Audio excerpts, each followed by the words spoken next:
How's she going, boys? Mike here. Welcome back to Grampie's Workshop. Boys, I'm glad you're here today. I got problems with my estate car. Remember my estate car? It was an MTD ride-on lawn tractor that had no mower deck on it, and I had it just for traveling around the property here more than anything else, just because I'm lazy. But way back at the start of the summer, it quit working, and it had no spark, no ignition. So I took it here in the shop and I started looking at it, and poof, it started to work. It's an intermittent fault, comes and goes, and it worked well all summer until about a month or so ago, and then it quit working, and I never had time to look at it. I was busy doing other things. So that's what we're up to today. I have her in the shop. We're going to dig into it, see if we can find out why it won't start. Okay, so here we are. I've already taken the engine hood off and I got the battery charger on, getting her charged up good. I got lots of gas. So I'm going to start by taking the engine cowling off, and we're going to check for spark, because with no spark, she won't go, right? And it won't go, so maybe it's no spark.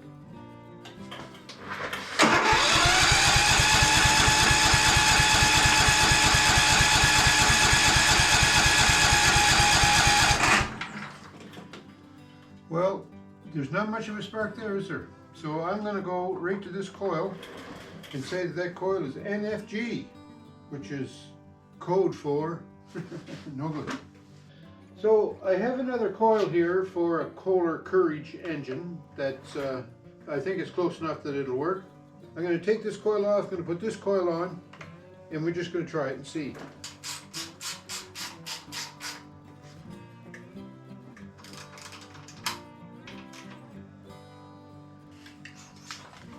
So we'll take our spacer out of there now. Okay, now we put a ground wire back on here. Let's try it.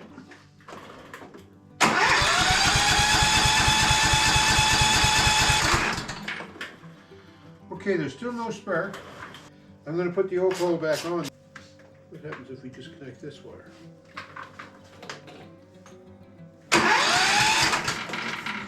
So if I disconnect this grounding wire, we get a spark. So I'm going to try and start it now with this ground wire disconnected. And if it starts, then what I'll have to do is touch that on there to stop it. So let's see what happens.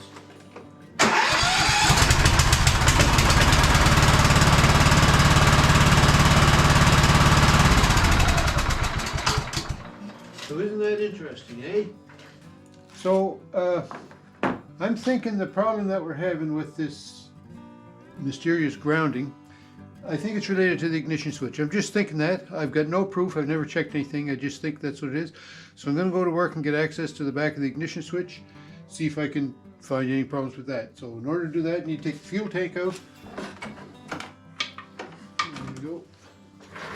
Now let's see if I just unplug that, plug from there. There's also this little gizmo up on top of it, and it has to do with the safety that you have on the lawn tractors, so that you can't be running the deck when you run reverse unless you put the key in the proper position. So that's what this thing is all about. So we're going to pull that plug off of there too. There we go. All right, I'm going to take this over to the bench. We're going to have a look at it and see if we can discover how this all works. I checked through this key switch, the ignition switch here, and I can't find any issues with the actual switch part itself. When the mower deck was on it and you wanted to run the mower deck in reverse, you had to turn it to this position and then push the little yellow triangle button here. That's to give you, like, to alert you to the fact that you're now going in reverse with the mower deck running. So I'm not sure if this reverse feature or function has anything to do with what's causing my grief, but on the back of this, it's all encapsulated in epoxy there, and there's just no way you can troubleshoot that. Seven wires that go into it. Like, I don't know what all is going on in there, why you would require 7 wires. And when I look at the wiring diagram, well, nah, the wiring diagram really, it leaves a lot to be desired. Like, I know that the key switch seems to be functioning okay. This part up here, I'm not too sure about what's going on up there. Also, there's another unit over here in the corner. I'm not sure what it does. Well, I know that it tells me the hours and if there's oil pressure and things like that. So I'm not sure what all that's involved with. I think what I'm going to do is I'm going to take this wiring loom apart here and check that wiring harness and try to find out if I can see where this yellow wire, or white wire it is right here, where this white wire is shorting out. Well, boys, I'm going to tell you, it was quite a little struggle. But here it is. Got the wiring harness, the complete wiring harness taken off the tractor. See that yellow wire right there? Well, that's the one. I'm going to follow that and see where it goes. It should come up to this plug right here, this connector, because that's the one that goes to the ignition switch. And I'm thinking that's all it is to it, just goes there. So I don't understand where there could be a short. But anyway, we're going to look for it, and I'll keep you posted. Okay, I was over at the table there trying to trace out the wires, and I'd get my meter set somewhere, and then the cable would fall on the floor, the harness would fall on the floor, the meter would fall out. It was a pain. So I went and got a piece of OSB, and I kind of secured the solenoid on this end, and up here, this is the plug going into the ignition switch on the other. I've got it laid out here now, so I'll be able to pick apart, trace each wire as I go through. Okay, what I have here is the wiring harness for the estate car, totally stripped apart. I took all the wiring loom off and everything so I can see each wire, see where it goes, identify them. I don't have to guess what they're doing or anything like that. I can trace them all out. And what I've determined is, I can't find a definite reason why I have no spark or ignition on my estate car. What I did find out was, this connector here goes to, it's a sort of a control module for the whole of the estate car. I don't know how to troubleshoot that. I think because it's an electronic piece, it's difficult to troubleshoot. It's like you just swap out the whole unit. But what I see in this connector is wires coming from the magneto and ground and things like that, and they all go into that plug, into that module. So I'm guessing that that module is probably the reason why my tractor won't start. Another thing here is this connector that goes on the back of the ignition switch, the one at the tops here that's all covered in epoxy. There's also magneto wires and ground wires go to that plug, and I'm not sure what's going on in that part of the switch either. Because I can't troubleshoot this part of the switch that's covered in epoxy or this electronic module, I'm going to simplify everything. The way I use my estate car, I just use it for a vehicle to travel around the property. So I have no lower deck on it. I don't need to know if the PTO is engaged, and I don't need to have the brake on to start it. You know, all those safety switches. So I'm going to remove all those. I'm going to simplify the wiring. I'm not advocating that that be done. This is just Mike in the woods doing what I need to do, right? So don't, like, I'm not an expert. This is how I'm going to do it. I'm going to eliminate the safety switches. That doesn't sound right, does it? All right, so now armed with my simplified drawing and this overly complex wiring harness with all the safeties in it, I'm going to go to work now and rewire this. Well, look at this, eh? What a mess. You know what? I had a breakthrough. I was just about ready to start cutting wires to rewire this harness to eliminate all the safeties. And this switch right here is the brake switch. And when I went to take that off, it wasn't plugged in that great. You know, so, oh baby. So I had this all up on the board there, on this harness was all up on the board stretched out. And I thought, before I start cutting wires and, you know, going where no man has boldly gone before, I better just do some checking. So I got my battery pack out and I kind of hooked everything up here, just laying beside the tractor. And then when I turn on my battery pack, now if you listen when I first turn the key on, you'll hear a little click, and that's the anti-backfire solenoid picking up. Listen. I hope you can hear that. Plus, my light came on here, right? So that was a good indication. So then I tried to start it. Uh-oh, still nothing. Oh, then I remembered. You have to have the brake pushed in. So then holding this brake in switch with my thumb, and then holding the key switch here. And if you notice, I don't know whether you can see it there in the camera or not, but I've got spark now. However, I'm not able to duplicate the exact symptoms I had beforehand, because if you remember beforehand, thing would crank but no spark. Alright, so I have no idea in the world what caused this tractor not to start. I don't know what it is. The brake switch, I thought I found a problem with this brake switch.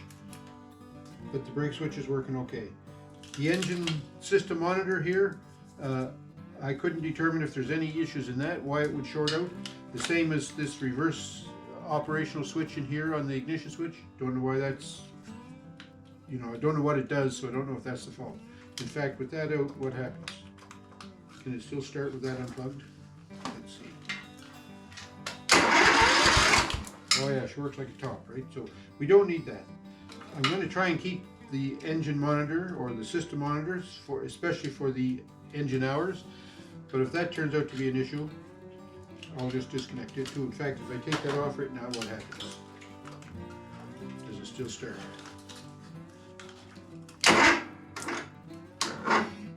My little jumper battery is getting dead. So, I mean, it still works without the engine monitor. So, whatever I thought was wrong with this is not what's causing me to crank with no spark. Alright, so I have the harness back on the board here. I was getting ready to eliminate these switches, switch bodies and everything. But it was bugging me that I never found a fault that could duplicate the problem I was having with the estate car, whereas it would crank and not start. One way the engine can crank and not start is if the magneto wire is shorted to ground, if the kill wire is shorted to ground. So the kill wire from the magneto is this yellow wire, comes in this plug, the center terminal comes in this plug. This plug comes back to a common point here, and 4 yellow wires are joined together. So I traced those out. One yellow wire comes to the brake pushed switch. That one looks good. It's solid in there, no signs of any kind of ground. The other yellow wire comes through this harness. I checked all it. It's good. There's no nicks or breaks in it, anything. And it comes up to the ignition switch, and it goes to the magneto terminal on the ignition switch, which is where it should go, right? Because we want it at the switch so we can short the magneto to ground to stop the engine. So the third one, it's always the last one you check. The third one right here goes through here. This is it, the yellow wire, and it comes through up to this plug here. This plug went on to the switch for the PTO.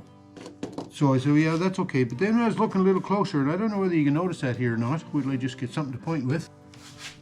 You see this, one of the connectors on the yellow wire here, especially on the yellow wire, is protruding past the end of its socket. And when I pulled on it, look at that, it came right out. And when this switch was installed in the tractor, it was installed in this fashion, bolted down on the deck, so that when the PTO was engaged, it would make that switch. So when you put this connector into this plug, it goes like that. This yellow wire is right next to the actual chassis of the tractor. And I'm thinking, with any kind of strain on that at all, it just pulls out like that. It's intermittent, and it touches on the chassis every now and then, and the tractor won't start. So even when I had the harness wired up on the tractor there, when it was all a schmozzle on the floor, there was nothing connected to this, so of course everything started okay. But this wire, this connector here, it's broke free of this plastic base, so that it doesn't go in and lock in like, say, the yellow and the black one does. So I think that's exactly what happened.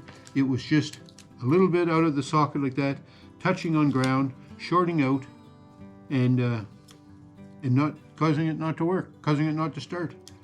That's what the fault was, folks. Right there, I found it.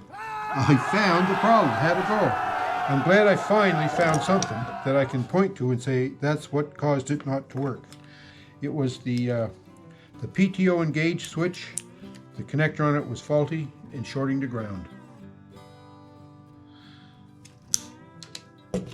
All right, my first wire cut off. This is the reverse switch.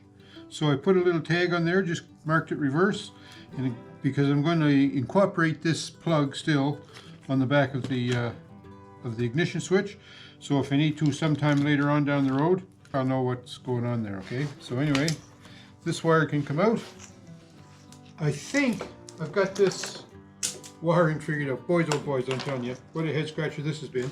But I eliminated a bunch of switches, wires. But what I'm going to do is I'm going to take it off the board now, put it on the tractor, just see if I can start it up before I put the wiring loom and everything back on it. I just put a couple of pieces of tape just here and there to hold the wires together so I can kind of manage them as I bring it over to put it on the tractor. I think we're ready to go. So what I want to do is, as soon as I turn the key on, I should get an indication on this monitor. Hope we can see all this. Look at that. That's excellent. So now when we go to start, it should start.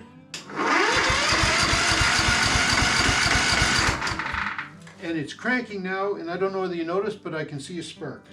So now what I want to do is take this back to my board, lay it all out again, and then put some wiring loom on it.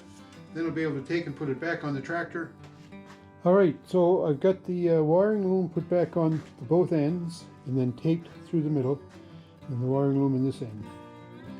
So we're all set now to put it back on the tractor way over there. I've got my wiring harness all back about where it's going to go. It's not tied in, you know, permanent just yet because I never tried it yet. I'm going to test it now. I still don't have my fuel tank on, so there's no gas in it, but I do have the spark plug tester in here, so if everything is working good, it should crank up. We should see spark. So let's see if it'll crank. And we get a spark. Looks like the wiring harness rebuild was a success. It's a long time coming, I must say. Okay, I think we're just about ready to start. We got everything back together. I even give it a little rub down and polish up a little. The only thing I have to do is to start it. Oh, you don't even need to put your foot in the brake to start it now. Full choke, let's go.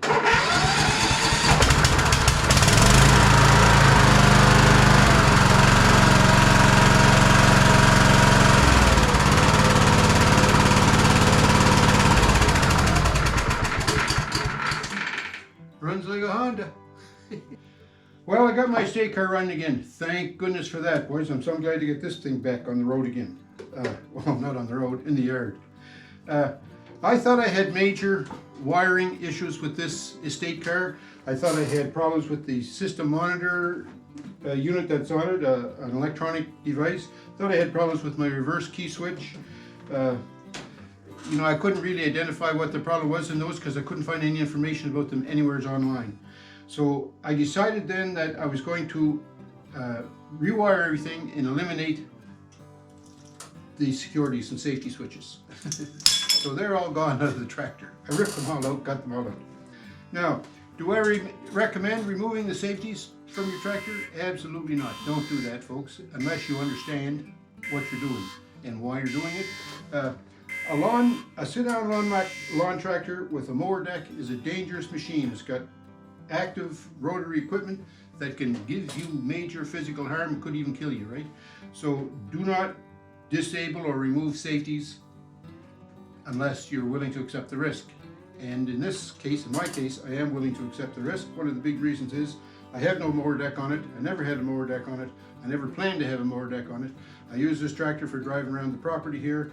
I have a carrier on the back for carrying tools and whatever. I've got a trailer hitch on it for hauling trailers because I haul brush with it. I haul my garbage with it. It's just a drive around tractors. That's all it is. So I decided in my own mind that I'm going to accept the risk of having no safeties. So I removed all my safeties. So by removing all my safeties, I discovered what the problem was. Thank goodness I found a fault, because for a while there I was just going to rewire it without finding any faults. I didn't know what the problem was. But anyway, I did find the fault. It was an intermittent ground wire, or an intermittent ground on the wire going to the PTO switch. So there you go, I fixed that. And in the meantime, I eliminated all the safety switches, and now I have a perfectly operating tractor, other than, you know, there's no safeties on it. So you have to be careful how you operate the tractor. That's all I'm telling you, folks. And anyway, that's all I have to say about the wiring on my estate tractor. It's all fixed up and good and going, and I'm happy to get my estate car back together. And I hope you enjoyed this video. It's kind of a long one. I apologize for that because it was pretty detailed and intricate there for a while. And for a while I didn't think I was going to be able to solve the problem, but ended up I did.